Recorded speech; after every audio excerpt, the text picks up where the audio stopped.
Hello le micro, aujourd'hui je vous montre comment anticiper le paiement de vos impôts en micro-entreprise pour l'année 2023. Alors déjà pourquoi il faut anticiper le paiement de vos impôts? Parce qu'en fait, les impôts sont au courant de votre chiffre d'affaires en micro-entreprise réalisé par exemple en 2023 qu'en 2024. Donc il y a toujours une année de décalage. Normalement, il y a le prélèvement à la source qui est mis en place pour les salariés, pour ceux qui sont demandeurs d'emploi, etc.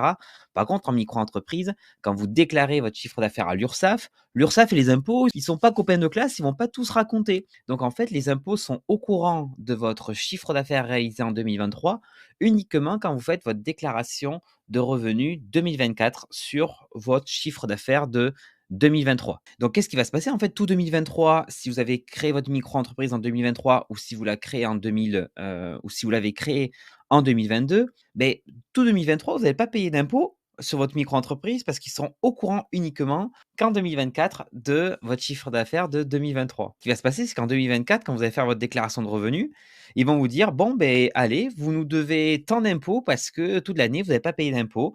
Donc voici une régularisation».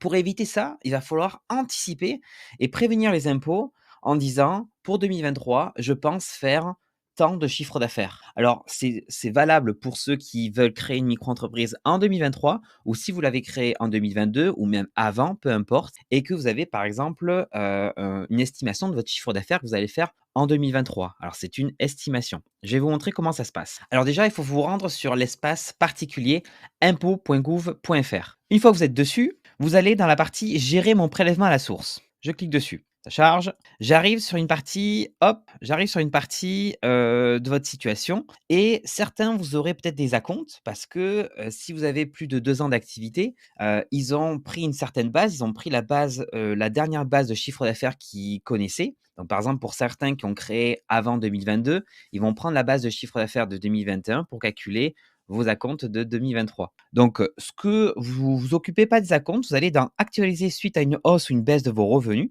et vous allez voir un petit message qui va s'afficher et il demande la situation pour 2023. Alors, il y a marqué bien «Situation en 2023». Alors là, il est précisé en 2022, vous résidez machin chose, mais ils vont vous demander après votre situation de 2023. Donc je fais «Continuer» et ici, c'est ma situation de 2023 et vous allez voir ce qui va se passer.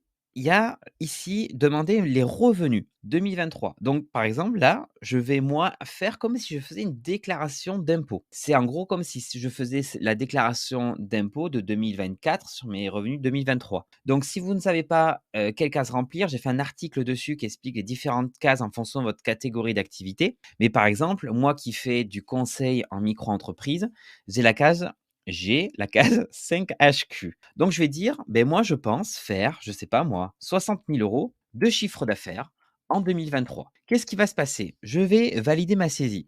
Alors ça, c'est par exemple, moi, c'est déjà indiqué ici parce que ils ont déjà j'avais déjà fait une déclaration d'impôt et ils ont repris les lignes. Par contre, si vous, il n'y a pas votre ligne qui vous concerne, votre micro-entreprise, vous devez l'ajouter ici. Donc par exemple, si vous faites de la prestation de service et que vous êtes déclarant 1, c'est la ligne 5KP, vous allez voir, qui va s'afficher. Si vous êtes déclarant 2, c'est 5IP, 5LP qui va s'afficher. Je sais pas si ça s'est affiché. Allô, allô? 5LP? Non, ça s'est pas affiché. 5KO, pardon. 5KO. Voilà, vous en avez d'autres qui vont s'afficher en fonction de là, c'est pour la partie vente déclarant 1 et 5LO, je vais pas te dire de bêtises, 5L0, je sais plus lequel c'est, mais je vous l'ai mis dans l'article. Donc là, par exemple, si vous faites de la vente ou de la prestation de service, après pour les activités de prestation de service, je fais ajouter et là, je l'ai ici. Donc je vais estimer le chiffre d'affaires que je pense réaliser et c'est bien une estimation. Vous pourrez réactualiser plus tard dans l'année suite à une baisse ou une hausse de vos revenus.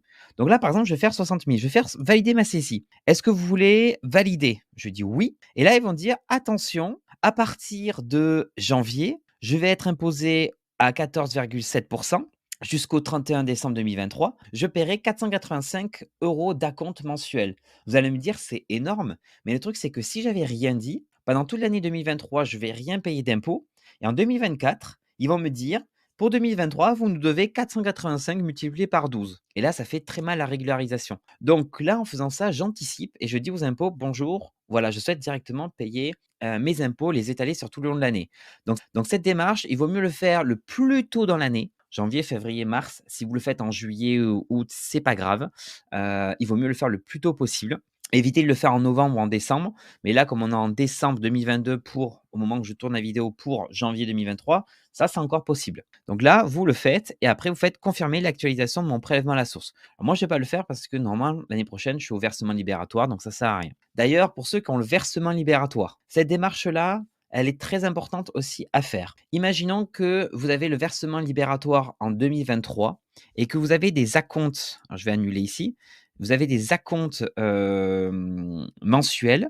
Gérez vos acomptes, vous verrez normalement un petit tableau avec vos acomptes. Si vous avez des acomptes liés à votre activité en micro-entreprise, normalement ça va s'afficher ici et que vous avez le versement libérateur pour 2023, il faut absolument supprimer ces acomptes. Ce qui va se passer, les impôts vont vous prélever des acomptes sur votre micro-entreprise, plus vous allez payer le versement libérateur auprès de l'URSSAF. Donc vous allez payer double impôt et pour ceux qui avaient le versement libératoire en 2022 et qui passent en 2023 sans le versement libératoire, vous avez enlevé le versement libératoire.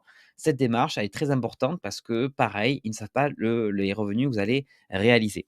Voilà, si vous avez d'autres questions, n'hésitez pas à les poser en commentaire de la vidéo. Vous avez aussi l'article qui vous explique comment faire et puis voilà, j'espère que maintenant, les impôts seront calculés au mieux pour vous. Si vous êtes salarié, vous pouvez aussi indiquer la partie dans actualiser suite à une baisse ou une hausse de vos revenus. Vous pouvez indiquer vos revenus salariés.